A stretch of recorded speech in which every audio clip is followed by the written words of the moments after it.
কারণ আওয়ামী লীগ এই ট্রাইব্যুনাল দিয়ে বাংলাদেশকে বিভাজন করেছে এবং এই ট্রাইব্যুনালকে ব্যবহার করে তারা বাংলাদেশের মানে দেশপ্রেমিক রাজনীতিবিদকে পরিকল্পিতভাবে হত্যা করেছে।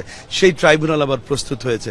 আমরা বিশ্বাস করছি এই ট্রাইব্যুনালে ন্যায় বিচার প্রতিষ্ঠা হবে এবং এখানে চাক্ষুষ সাক্ষী মাত্র 1 মাস আগে যে চাক্ষুষ সাক্ষী সেই চাক্ষুষ সাক্ষীর ভিত্তিতেই ঝাল আছে মনের মধ্যে। নিশ্চয়ই না। আমরা প্রতিশোধের রাজনীতিতে বিশ্বাস করি না।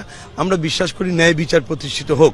তারা জুলুম করেছে, এই জুলুমের বিচার হচ্ছে, এটাই দেখতে এসেছে। এই যে আওয়ামী লীগ, ছাত্রলীগ, এটা যদি মারাও যায়, মৃত্যুবরণ করে, এদের যাতে জানাজা অপহরণ না হয়, এদের যাতে মাটি দাফন পর্যন্ত যাতে এদেরকে কোনো কেউ না করে, এদের গোসল পর্যন্ত যেন না হয়, এদের লাশ চাই শকুনে খায়। আমার বাবা কি দোষ করছিল?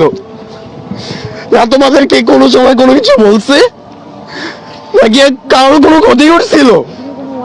আমার বাবা তো তোমাদেরকে কিছু করেনি। আমার বাবা 18 জুলাই এশার নামাজের পরে যখন মসজিদ থেকে বের হন, এলাকার সবাই আমার বাবাকে দেখেছিলেন।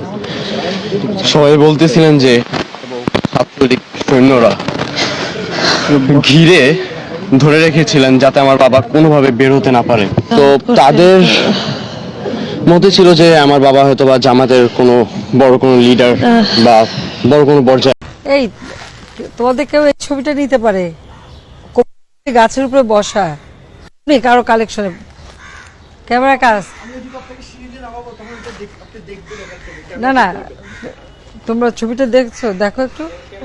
এই একটা ছবি নিজের না, এটা আমি চাচ্ছি। দেখো কবুতরগুলি কে বসে সব গাছের ডালে ডালে। জনের বিরুদ্ধে প্রথম গ্রেপ্তারি পরোয়ানা জারি হয়েছিল, তাদের মধ্যে থেকে কালকে হয়তো 14 জনকে আমরা পাচ্ছি এখন পর্যন্ত অ্যারেস্ট হয়েছে। জুলাই আগস্টে শুধু নয়, এর আগেও বিগত সরকারের সময়ে গুম, খুন, এক্সট্রাতে এই ট্রাইব্যুনালে বিচারের জন্য আসবে। যদিও প্রায়োরিটি বেসিসে আমরা শুধুমাত্র জুলাই আগস্টের যে মানবতা বিরোধী অপরাধ, ছাত্র জনতার উপরে যে হত্যাকাণ্ড পরিচালিত হয়েছে নির্বিচার, সেটাকে আমরা আগে নিয়ে আসছি। তো সেই ব্যাপারে সরকারের দৃঢ় মনোভাব রয়েছে যে তারা অবশ্যই জাতির প্রতি দায়বদ্ধতা থেকে এই যে শহীদ পরিবার এবং আহত অসংখ্য মানুষ, নির্যাতিত বাংলাদেশে যত মানুষ, তাদেরকে একটা ন্যায় বিচার